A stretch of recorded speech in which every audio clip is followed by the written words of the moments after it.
এখানে দাঁড়িয়ে বলেছিলাম হাতিয়াতে ফিরিয়ে আনবো ইনশাআল্লাহ। মনে আছে আপাজিয়াবাসীর? কাদের কাদের মনে আছে? আপনাদের সকলের মনে আছে? কিন্তু অনেকে টিটকারি করেছিল আমাদেরকে নিয়ে।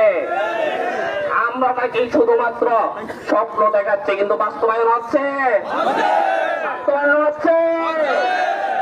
আমরা হাতিয়ার মানুষকে কথা দিয়েছি, নিজের সাধ্য মতো হাতিয়ার নদী ভাঙ্গনের জন্য কাজ করব।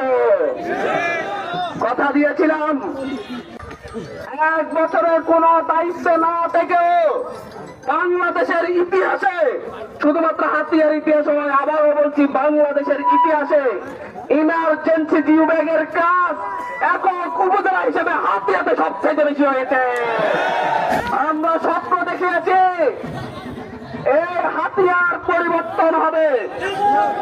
হাতিয়ার স্বাস্থ্য খাতের পরিবর্তনের কথা বলেছিলাম, স্বাস্থ্য খাতে পরিবর্তনের কথা বলেছিলাম।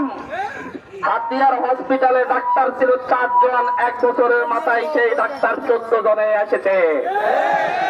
হাতিয়াতে নার্স ছিল 6 জন, সেই হাতিয়ার হসপিটালের নার্সের সংখ্যা 31 জন।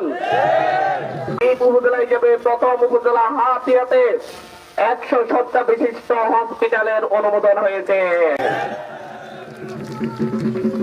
আমরা শুধু স্বপ্ন দেখাই না, বাস্তবায়নের কথা বলি।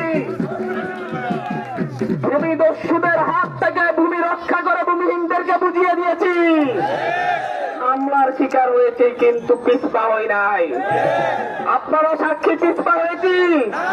হাতিয়ার মানুষ সাক্ষী, আমরা পিছপা হয়েছি। বলেছিলাম হাতিয়াকে অর্থনৈতিক অঞ্চল হিসেবে গড়ে তুলবো। ব্লু ইকোনমি, গ্রিন ইকোনমির সমন্বয়ে হাতিয়ার মানুষের অর্থনৈতিক ব্যবস্থার পরিবর্তন করব। আপনারা তো জানেন হাতিয়াকে দ্বিতীয় উপকূলীয় নদী বন্দর হিসেবে হাতিয়াকে ঘোষণা করা হয়েছে। আপনারা জানেন, খবর পেয়েছেন।